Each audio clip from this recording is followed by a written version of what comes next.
Hello guys, welcome back to another Inspo. For today's video, here we're going to show you how to fix Ion speaker not turning on or powering on. So if you're interested, start tutorial.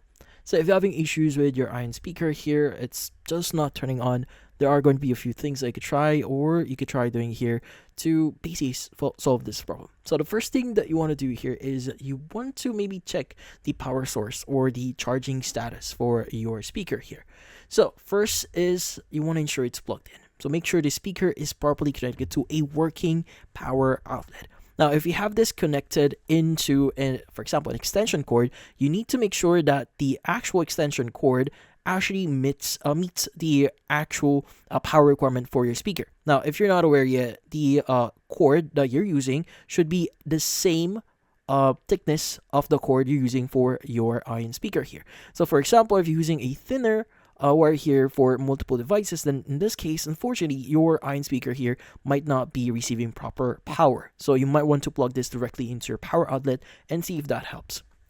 Now, another thing that you might want to do here is you may want to basically leave it as is. Now, sometimes your speaker might be stuck in a loop or a booting loop here. So in this case, it might not work properly. So just leave it, like for example, a whole day and basically see if that solves the issue. Sometimes just draining the power or draining the whole power from your Ion speaker here can help a lot. So maybe also try using a different cord. So maybe the cord itself might be broken, or in this case have some problem on it. So you might want to use a different one. And also, you might want to check the batteries. Now, if the speaker has a battery here, ensure it is actually charged. If possible, you want to test with a different battery here.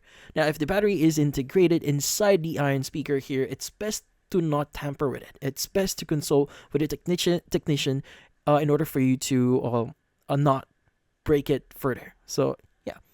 Another thing you could try doing here is you can actually reset your speaker, but this actually depends on what model you currently have. Now, depending on what model you have, it may involve you pressing and holding the play button for a number of seconds, or pressing a number of, or a combination of keys or buttons here on your speaker. Now, in this case, it's best to consult your manual on how to reset this one. So again, you may need to press the play or pause button or combination of keys here, or you may need to press the reset button, which in this case should be at the back or at the bottom of the speaker. And if none of this actually work, it's best to contact Ion audio support if you can still solve this issue, because most likely they could give you the care and support to solve this problem. So if you just newly bought this one, you may be eligible for a replacement or even like a voucher for a new speaker. But yeah, so in this case, that's about it. Hopefully this video was able to help you. Like and subscribe to NF Inspo. Thank you for watching.